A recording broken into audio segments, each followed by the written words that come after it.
it's still, it's preparing.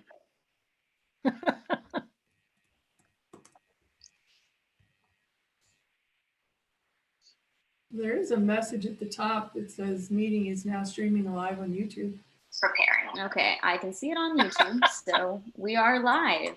So we All can right. see it anytime. Message at the Let's top. call the meeting to order at 7:01, and we'll have the Pledge of Allegiance.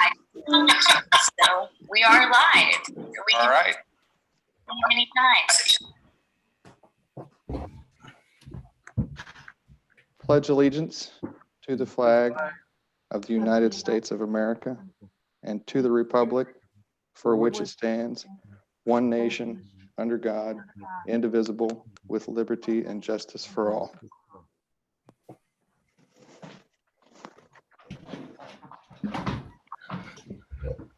All right. First, we have approval of the agenda. Rick Rudloff moves to approve the agenda of the April 21st, 2020 regular meeting as presented. Martha Riesinger, second it. Eric Bosler, Aye. David Bova, Yes. Joan Hook, Yes. Jim Kirschner, Yes. Terry McDaniel, yes. Martha Riesinger, Yes. Richard Rudloff. Yes. Motion carried 7-0. All right. Next, we have a motion to approve the consent agenda. Eric Bosler will move to approve the consent agenda items as presented. Rick Rudloff will second. Eric Bosler, Yes. Dave Bova, Yes. Joan Hook, Yes. Jim Kirschner, Yes. Terry McDaniel, yes. Martha Riesinger, Yes. Rudloff, Yes. motion carried 7-0. All right. Next, we have public participation. Board members and administrators will listen to concerns and respond when appropriate by mail or telephone at a later date. We will not be able to respond to your questions at this time.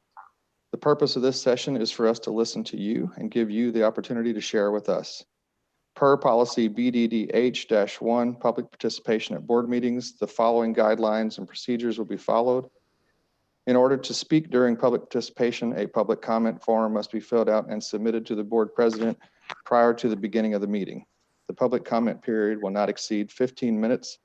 No individual will be permitted to speak more than once, and each speaker will be allotted no more than 5 minutes. For virtual meetings, individuals who would like to speak during public participation should download the form linked on our website, fill it out, and email it to dbova@sgdragons.org before 6:45 p.m. the day of the meeting. Your comment will be read aloud during the meeting. I checked at 7 o'clock actually, and I had no comments. Next, we have report of the superintendent. All right. Let me share my screen with you.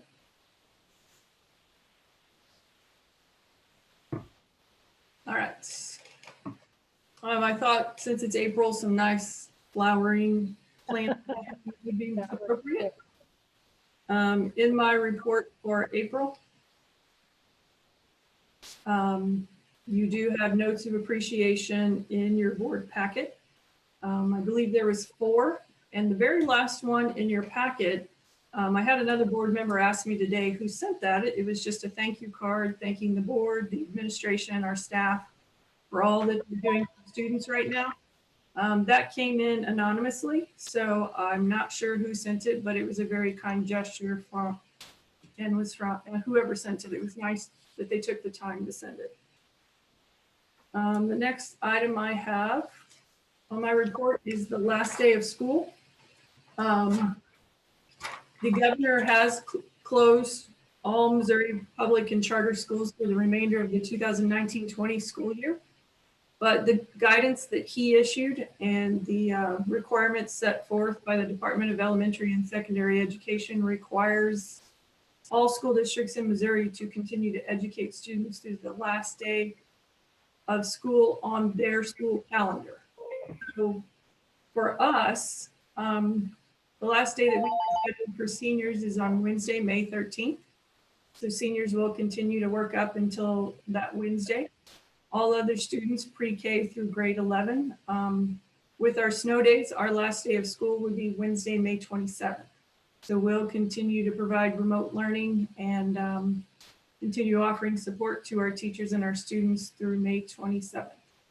And then it's our tradition, the day after our last day of school is the teacher workday and summer checkout. So the first day that teachers can begin checking out and completely like turning in their computers and all the equipment that they have that is ours would be Thursday, May 28th. Does anyone have any questions on the last day of school? No. No. No. Okay. I don't see anybody shaking their head yes, so I'm going to move on. I think this is the information that a lot of people are interested in. So this information in my report is for St. Genevieve High School, and I asked Mr. Haney to be a part of the meeting today, so he can help me make sure I get all of this right, and he can help answer questions. I've told many people graduation and prom is a high school event. It's always been run by our high school principal and the assistant principal, and we at district office offer support to them. So this is their event and we're providing support. And I know things are different now, but there is no way I'm going to step in front of Mr. Haney and Dr. Boyd on this event. So I'm just going to relay the information that we've discussed and shared. As I said, on the last day of school presentation, the seniors' last day of school will be Wednesday, May 13th. Their graduation right now is set on Saturday, May 16th for 8 p.m. If we are unable to provide them an appropriate ceremony to celebrate their accomplishment, we have an alternative plan. So the first plan that we have would be to, if we can't hold it on May 16th, would be to move graduation to Saturday, June 20th at 8 p.m. But we also know that we have about 12 seniors who are going in the military and who all have leave dates that have been pushed up by 6 weeks, some even more. But our first senior that we know of that has to leave for the military is May 18th. So we want to go ahead on May 16th, if we're unable to do the entire class, to do a graduation ceremony, small graduation ceremony for seniors who are entering the military at 2 p.m. For the senior and their parents. And again, we'll provide more information if this is where we end up to those families. And since we also know our juniors and seniors are really hoping for a prom, what we're going to do in this first plan is we would set prom for Friday, June 19th. We would hold it from 7 to 11 p.m. as planned, but as of right now, we don't know where that would be. And with everyone rescheduling weddings, we're not sure where it'll end up, but we will find a place. So if we get to June and we know we're not going to be able to have the ceremony and prom in mid-June, mid to late June, we have a second backup plan, and that second backup plan would be to hold a graduation ceremony on Saturday, July 25th. But we would still go ahead with the military graduation on the 16th, May 16th. And we would put prom then on Friday, July 24th. So that is the graduation plan that's been approved by the board, alternative plan number 1 and 2, to try to make something happen for these very deserving seniors. So there will be no graduation in May other than the military. Well, maybe, maybe not. It kind of Okay. depends, you know, we're going off of guidance from CDC, their guidelines, county health department. Do I think it's going to happen on May 16th? Probably not, but right now that's the date it is set on. Okay. But as that gets closer, we'll be able to share information out with those families. Mr. Haney did send a call out to senior parents ahead of this board meeting, just to kind of give them a heads up so they know what the plan is. We didn't want to surprise them. They've been waiting quite a while to hear this information. Dr. Fleig, does that mean if we would have it on May the 16th, would that be with social distancing? My best guess, yes, which means it would be a very limited ceremony. Mr. Haney, what are you thinking? Yeah, I hate to say it, but I don't really know, because the thing that keeps going through my mind is we talk about social distancing and then we talk about no gatherings larger than 10. And it's that second constraint a lot of times that really creates where I start to see the problem. We can do a lot with social distancing, but like even our military, to try to bring them all together with families and stuff is going to be greater than the 10. So that's where I would look to guidance from our county health department. And if they feel like it would be appropriate to move forward with something involving social distancing, then yes. If not, then no. And that's true with that military graduation. We may have to think really outside the box to make something work for them, because we may not be able to. We're getting into that kind of number that we may not even be able to accommodate that in May. That's where my mind is at right now. But we definitely do not want to do anything that steps outside the CDC or our health department. Thank you. So these are really dates. We're just not sure what it looks like on that day. Yes. Yeah, I kind of give this an example of, it's like a wedding save the date idea. And that is that we really want to do our best to try to provide an appropriate graduation for our seniors. If we're able to bring them all together. But we know that as we start to infringe on summer, we start to infringe on other things that may be going on, especially as restrictions hopefully lighten up. And so we wanted people to know what we were looking at, what kind of targets to leave open. And that's also why, if you're curious why we're kind of running prom and graduation back to back, that's what went into that thinking as well, that if we tried to do it on alternate weekends, then it started to take up 2 weekends in June and 2 weekends in July, and had implications on the summer more than maybe what we wanted. We felt like without the impact of school, to where, you had the school day on Friday, that we would be able to successfully give the students an appropriate prom on Friday, complete with the day to decorate, do hair, get out, if that's appropriate at the time. And that's kind of why we thought backing them up might be a good idea. Mr. Haney, if, we never know when that's going to be lifted. Mhm. So how much notice are we going to give families as to which date we're going to go with? If it's lifted on Monday, this 15th of June, would we go ahead and have it then on the 20th of June? Or, I can understand if it's lifted on the 18th of June, that the 20th of June may not work. You know what I mean? No, I know exactly what you mean, Joan, and that is an excellent question. We hadn't really talked that through, because I think in communicating with you guys and communicating with each other, Dr. Fleig, Dr. Taylor, Mrs. Otto, or Miss Otto have been amazing to communicate with. I feel like that we will come together in those times and make the right decision. And I know that's a politician's answer, so to speak. It's an answer without an answer.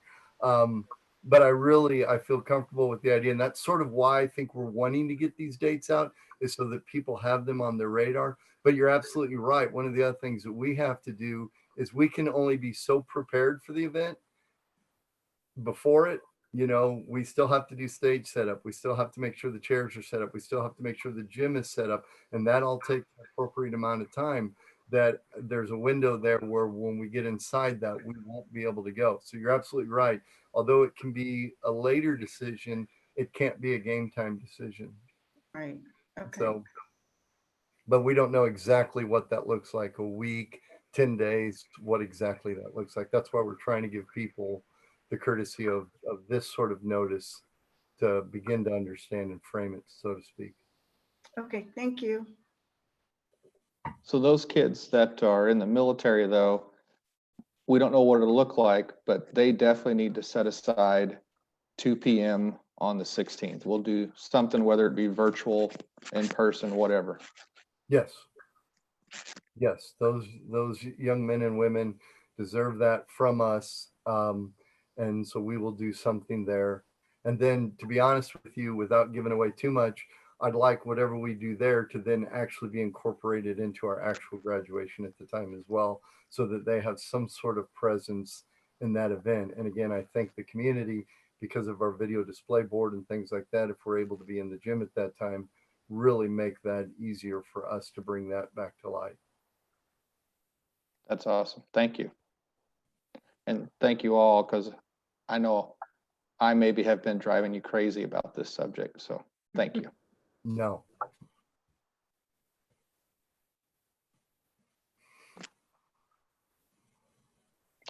Is that it, Dr. Fleeg? Yes, that is the end of report of the superintendent. Any other questions for Dr. Fleeg or Mr. Haney? I have one, since I'm the only principal here. And can I do a principal's report real fast? Please Absolutely. do.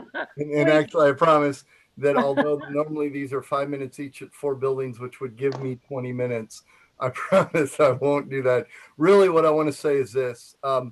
During this time, I've never been prouder to be a part of this community and its leaders and the business community. It's been amazing to see us all come together and keep safe. Every time I see the reports on the news and I see how low our numbers are, I'm so appreciative of the difficult discussions. But I wanted to bring it up at the board meeting because, as proud as I am of our community leaders and our business leaders, I want the Board of Education and the community to know that I put Dr. Fleeg, Dr. Taylor at the tops of that list. They have made very difficult decisions for staff and students alike, decisions that they probably would have never wanted to make, and they've been forced to make them, and they've done them very well. So I just wanted to take a minute while I was here with everybody to say thank you and how much I appreciate what it has taken to get us to this point and be where we're at with a calm and a safe demeanor. And as the words of the great American philosopher Forrest Gump, that's all I got to say about that. I completely agree with you. Thank you to Dr. Fleeg and Dr. Taylor. I would like to say the same thing. This is Martha. Thank you so much for what you've done. Everybody, I mean, we appreciate everything and what you've done with the kids, with the meals, making sure that those kids got those meals. Thank you so much. Mr. Haney, could I ask you one more question? Yes, sir. If there are military who have report dates that are later on and they can still participate in the June or July, if that happens, will we wait and have them do that, or is that another decision we need to make? My message to parents was in the phone message, it did say for those who would not be able to do a June graduation. So my hope would be that if they have deployment dates later, that they would wait and participate in that later graduation, because one of my favorite moments of all of that is when we do recognize the military, and to have them there live is, to me, just one of the neatest moments we do in graduation.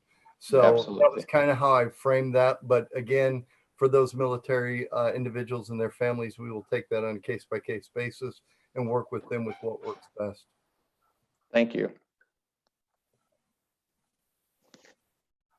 All right. Any other questions? Next on the agenda is unfinished business. I don't see any. So next we have new business, approve health, dental, vision, and life insurance rates for the 2020-2021 school year. Yes, let me go ahead and pull those up. And while that's coming up, I will share the St. John R2 Insurance Committee met on April 8th via Zoom. We went through all of the information, and the committee has approved the plans that I'm presenting to you tonight. A little history while it's still loading. We're a part of the MAAA Health Consortium, and we work with an insurance broker called Wall Street. In the past 2 years, we've had United Healthcare as our insurance provider. The consortium went to United Healthcare in December and wanted to start negotiating rates. They came back with a 19.4% increase, and that's where they left it. They did not negotiate with us. So we put the insurance out for bid, and Anthem came in lower. So we are changing to Anthem once again. So what you see on the screen now are the medical rate is the 4 plans that we will use here at St. John R2 with Anthem. In this column, high deductible health plan number 7. This is our board paid plan.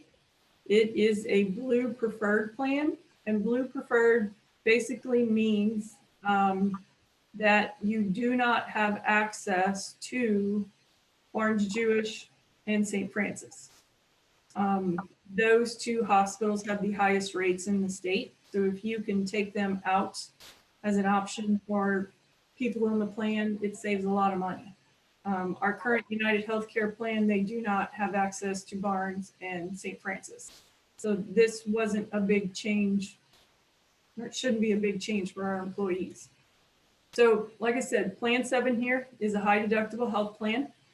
This is the board paid plan, and employees have the option to add a spouse, to add children, and to add a family with children. Employees also have the option to do high deductible health plan number 8. As you see here, deductibles are higher on this plan. If they choose to go with plan 8, the board then pays the premium of $408.77 and puts $92.01 into their health savings account. So this is what we call our board contribution plan.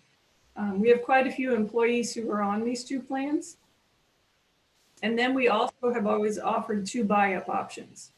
So this year we're going to offer this Anthem Blue Preferred option. Again, they don't have access to Barnes and St. Francis, but deductibles are smaller. It's a more traditional plan.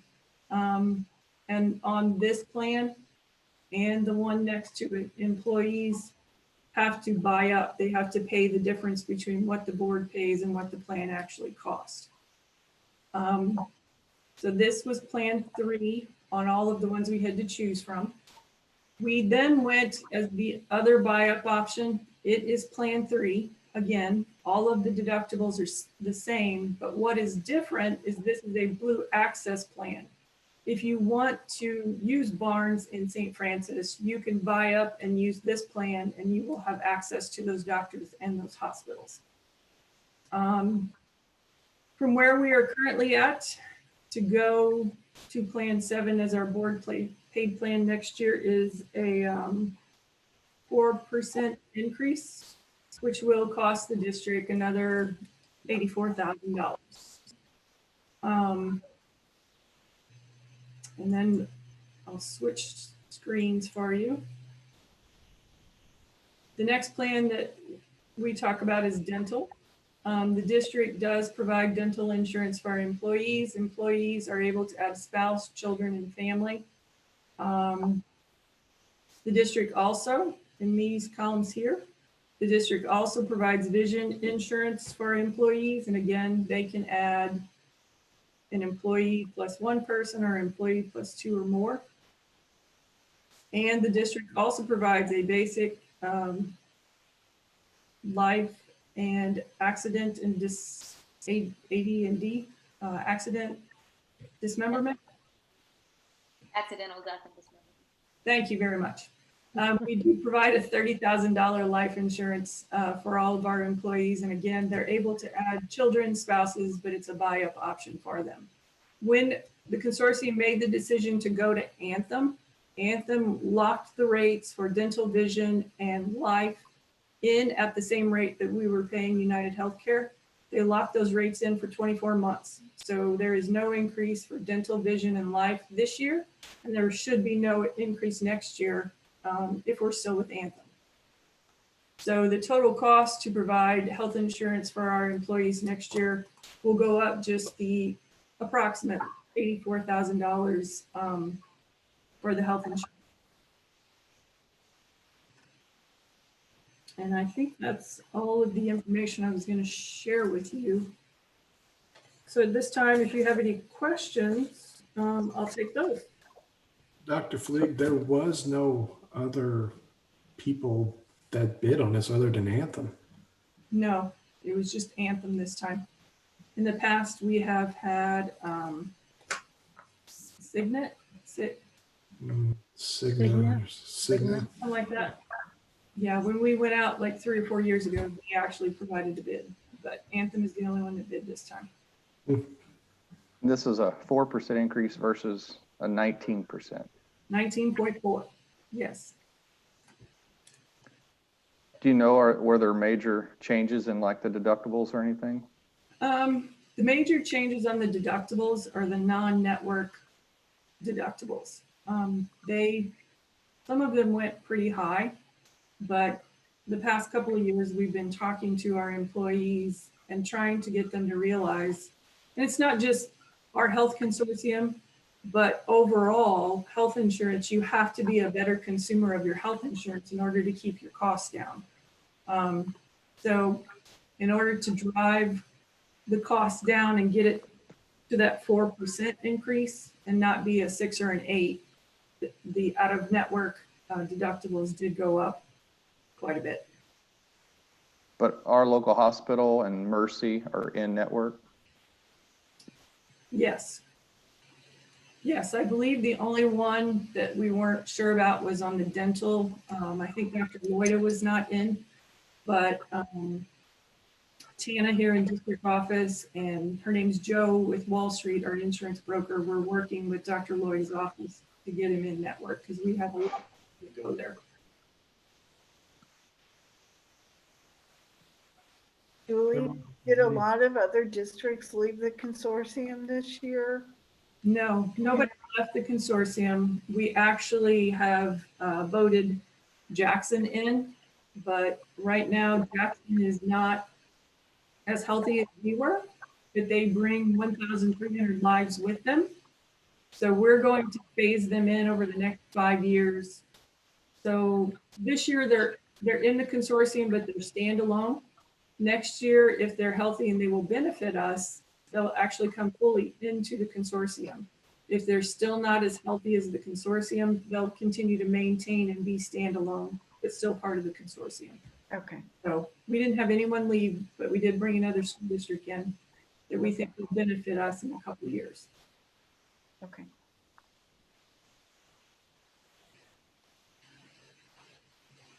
Joan Hook, I'll move to approve the health, dental, vision, and life insurance rates for the 2020-2021 school year.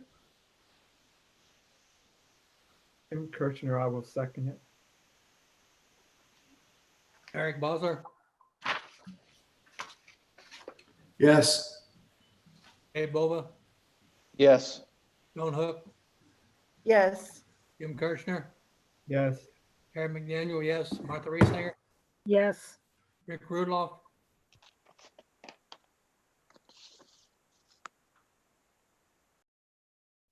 Rick, did that come through? You're muted, Mr. Rudloff.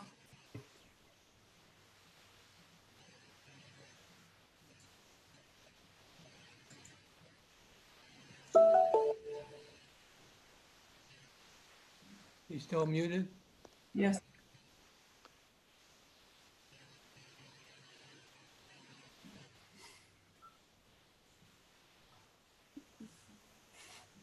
Bailey, can you unmute him? I'm trying to, but I think because I'm seeing your screen.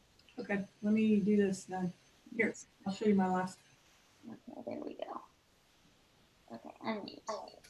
Okay, Hey, Mr. Terry. Yes. Yes. There he is. We can hear you now. There I you don't know what happened. Rick Rudolph. Yes. All right. Motion carried 7-0. All right. Before we go to closed meeting, Dr. Fleeg, do you mind if I ask you a quick question? Yes. Read yesterday that the governor was doing a little withholding. And I didn't know if you had any indicators as far as budget for next year, as far as foundation formula funds and things of that nature. Actually, yes, the withholds actually impact this year's budget. The governor withheld approximately $23.6 million. Three of the programs that they withheld money from really don't affect our school district. The reading assessment, the Fine Arts Academy, and the Missouri preschool program assurance report. That was a study that they were doing.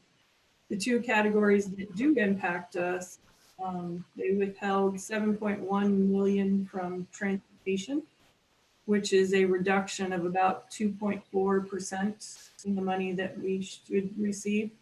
They're going to withhold that over our May and June payments. And the biggest chunk of money is about $15 million that they had put into the foundation formula to do a prior year correction. So the prior year correction won't be as big as we thought it was going to be, because that money is now gone.